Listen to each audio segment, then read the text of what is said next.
জাতীয় অর্থনৈতিক পরিষদের সভা শেষে আজ শনিবার রাজধানীর শেরে বাংলা নগরের পরিকল্পনা কমিশনে প্রধান উপদেষ্টা প্রফেসর মোহাম্মদ ইউনূসের সভাপতিত্বে অন্তর্বর্তীকালীন সরকারের উপদেষ্টা পরিষদের এক অনির্ধারিত বৈঠক অনুষ্ঠিত হয়েছে।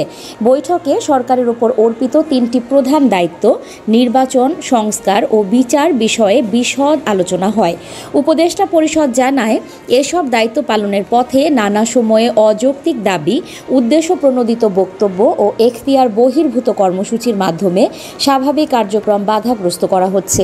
এতে করে জনমনে বিভ্রান্তি ও সন্দেহের সৃষ্টি হচ্ছে, যা গণতান্ত্রিক প্রক্রিয়ার জন্য হুমকি স্বরূপ।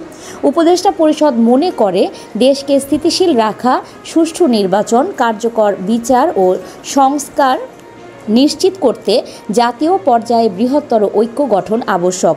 এ লক্ষ্যে সরকার রাজনৈতিক দলগুলোর মতামত শুনবে এবং সরকারের অবস্থান সুস্পষ্টভাবে তুলে ধরবে।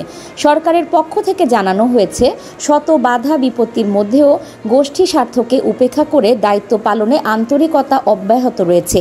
তবে পরাজিত শক্তির ইন্ধন কিংবা বিদেশি ষড়যন্ত্রের অংশ হিসেবে সরকারের কার্যক্রমে বাধা সৃষ্টি করা হলে সরকার সব কারণ জনগণের সামনে তুলে ধরবে এবং পরবর্তী করণীয় নির্ধারণে প্রয়োজনীয় সিদ্ধান্ত গ্রহণ করবে। উপদেষ্টা পরিষদ আরও জানায়, অন্তর্বর্তী সরকার জুলাই অভ্যুত্থানের পর জনগণের আকাঙ্ক্ষা ও প্রত্যাশাকে ভিত্তি করে সংস্কার ও স্থিতিশীলতা নিশ্চিতের পথে এগোচ্ছে।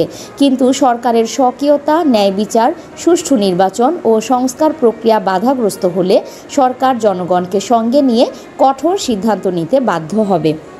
নিউজ ডেস্ক, সংযুক্ত।